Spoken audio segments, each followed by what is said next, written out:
I'm Rick Schaff, and thank you for joining me on Turning Your Health Around. Hopefully, we are all thinking a little bit more positively after watching the first video, and now the next most important step is to get properly hydrated. Now, since our bodies consist mostly of water, we're about 60 to 75% water, simple logic suggests that one of the most important things we can do to stay healthy is drink clean, fresh water. In fact, the World Health Organization claims that 80% of all world illnesses would be eliminated if people were able to drink pure water. Right now, there are millions of chemical reactions taking place in your body, and water is necessary for every single one of those to happen. So if you're dehydrated, your body will basically just start to slow down.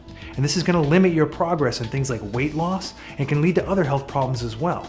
Now, in his book, Sick and Tired, Robert O. Young basically says that when you die a natural death, you die from dehydration. So for example, you may get pneumonia, but you don't really die from pneumonia. You really die from dehydration. Now that point always drove home to me how important hydration is. And since we lose about 10 glasses of water each day just by our normal everyday metabolic processes, you can start to understand why it's vitally important for all of us to drink more water on a regular basis. Unfortunately, most tap water has some issues that we need to be aware of. And in the past, the three biggest pollutant concerns came from lead, radon, and nitrates. But today we're faced with even more concerns, like residue from pharmaceutical drugs, and most notably, disinfection byproducts. Robert Slowback is one of the premier pioneers in water treatment, and he was the first person to help me understand the risks associated with DBPs, that's disinfection byproducts. It appears that when we add chlorine to our water, and we need to kill harmful bacteria, it chemically reacts with naturally decaying organic matter like grass and twigs, and that creates DBPs, and they are extremely carcinogenic. In fact, it is estimated they are 10,000 times more toxic than chlorine alone. And out of all the toxins present in our water, DBPs seem to be the nastiest. Unfortunately, it gets a little worse because when we shower and we bathe, DBPs are absorbed through our skin and they get into our bloodstream. And furthermore, when we sit in a pool or relax in a jacuzzi that is heavily treated with chlorine, our risks increase as well. And unfortunately, when we take a hot shower or a bath and we inhale steam, DBPs then can go directly into our lungs where they are absorbed into our bloodstream again. Now, this doesn't mean that we should stop bathing, but you may want to limit longer than needed exposure to steam when you get a chance. That said, I would seriously consider limiting your use of steam rooms on a regular basis. So what else can we do? Well, there's a lot of debate about what is the best water to drink. Mineral water, spring water, distilled water, pH balance, but that's a discussion for a future video. Today my goal is to encourage all of us just to drink more water whenever we can. However, I will say this, I think that the smartest investment would be to install a reverse osmosis water system in your home and or at your workplace, because this will ensure that the majority of the water that you drink will be safe from contaminants, and it will only cost about $200 to $250. If you are really serious about getting clean water and have the means, investing in a whole house water filter would actually be ideal. These systems have really come down in price over the last 5 years, and now it's possible actually to get a decent system today for less than a couple $1,000s.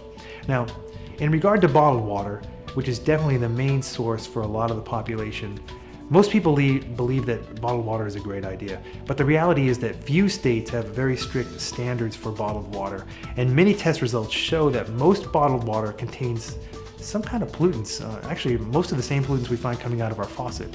So additionally, there's always a concern that the plastic leaches harmful chemicals into the water, especially in hot conditions like in your car on a hot day.